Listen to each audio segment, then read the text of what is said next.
talk about to you from here in Southern California. First of all, I want to talk about the situation in Pakistan and Afghanistan. American troops are pouring into Afghanistan.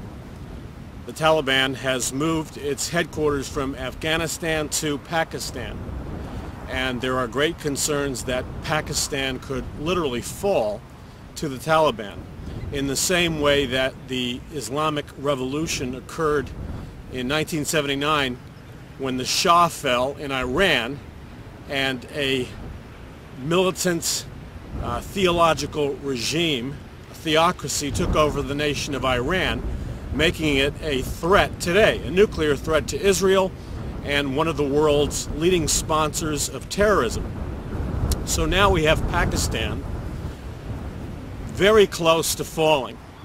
A very fragile regime, which on one hand says that it is pursuing, aggressively attacking Al-Qaeda, and they say they have sent in 135,000 troops to get the terrorists. But the Taliban has moved over from Afghanistan into Pakistan, and if that fragile regime in Pakistan falls, immediately the terrorists, the Taliban, will get their hands on 10 missiles, 10 nuclear warheads that they could fire an amazing distance and detonate nuclear weapons all across Europe and other places in the world, including the nation of Israel. So we have a new war on terrorism. Iraq is no longer, in terms of a strategic sense, a crucial area, although it is crucial.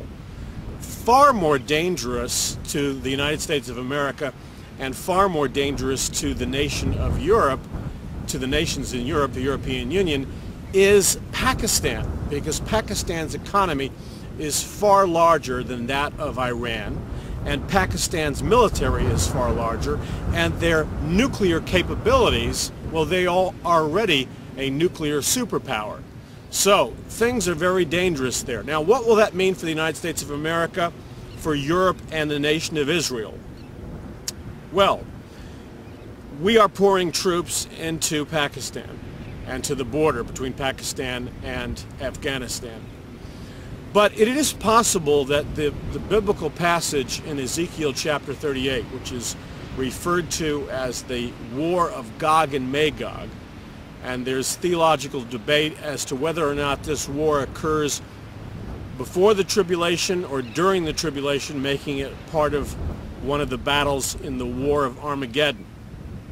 But in the Ezekiel 38 scenario, we see that Russia, in a military alliance with the nation of Iran and other Middle Eastern nations, makes a move on the nation of Israel.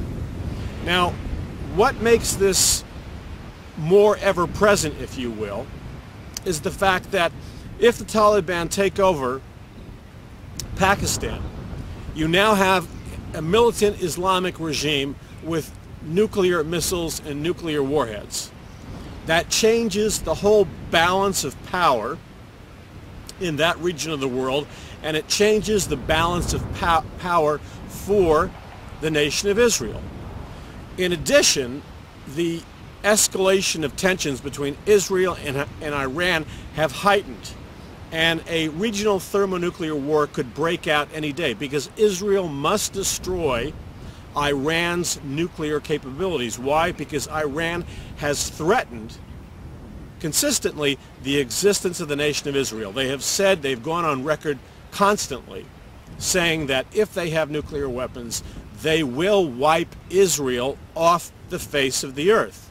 Now, Israel, obviously, saying those words, never again, cannot continue to allow Iran to use that kind of rhetoric and then build up nuclear missiles. Because if Israel turns the other way and ignores it, what will happen inevitably is that there will either be terrorist attacks inside Israel, or indeed Iran will fire a nuclear warhead into Israel, causing tremendous damage and devastation. Now, on my website, paulmcguire.com, I have a free prophetic newsletter for you that you can get.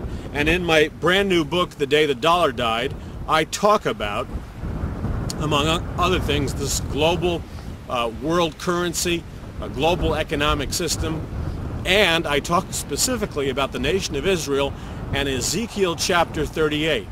Are we living in the time where Ezekiel 38 will be fulfilled? In other words, could this be the time where Iran and Russia make a military move into the nation of Israel, and in that passage of Scripture, all the nations that come against the nation of Israel are supernaturally destroyed?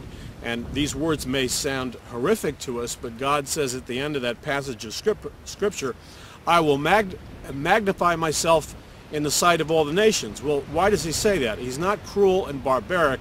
He's saying that because he made an everlasting covenant with Abraham and his descendants for that land.